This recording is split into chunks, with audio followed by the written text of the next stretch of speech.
আসসালামু আলাইকুম। আজকে শেয়ার করছি আইর মাছের একটা পাতলা ঝোল। এটা কিন্তু এই গরমের মধ্যে খেতে বেশ ভালো লাগে আর শরীরের জন্য ভীষণ উপকারী।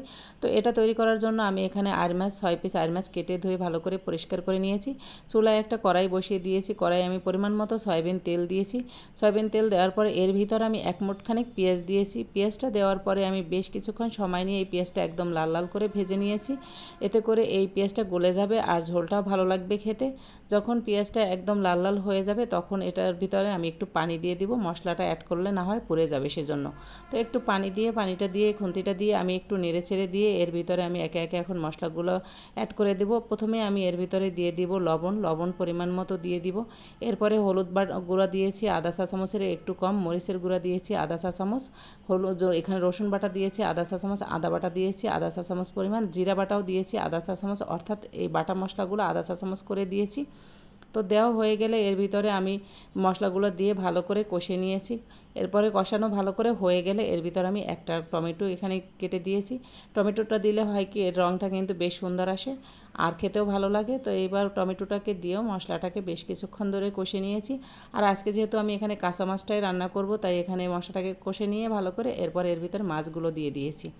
মাছগুলো দিয়ে এখানে বেশ ভালো করে কষে নিব। অনেকে হয়তো বা এই কাঁচা মাছটা এভাবে রান্না করলে খেতে পারেন না।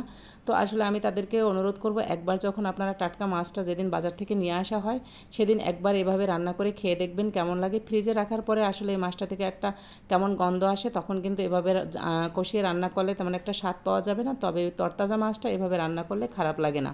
তবে যারা না খেতে পছন্দ করেন তারা কিন্তু এই অবস্থায় মাছটাকে ভেজে দিলেও পারেন, কিন্তু আমার কাছে কষানো মাছ খেতে ভালো লাগে তাই আমি এভাবেই রান্না করি।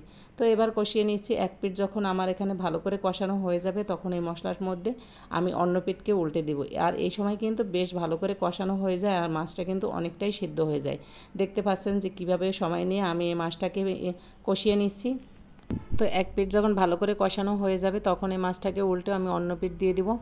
অন্য পিঠও ভালো করে কষে নিও। বেশ কিছুক্ষণ ধরে কষে নিলে কি হয় এর ভিতরে মশলাটা পুরোপুরি ঢুকে যায়। এরপরে আমি এর ভিতরে পরিমাণ মতো পানি দিয়ে দিব।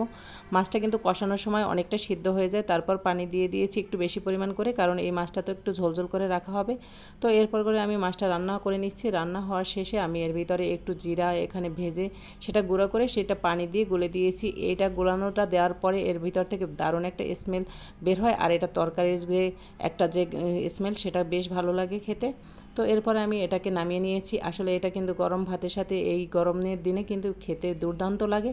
যারা এভাবে মাছের পাতলা ঝোল করে খান না তারা এভাবে বাসায় একবার ট্রাই করে দেখবেন, আশা করি ভালো লাগবে।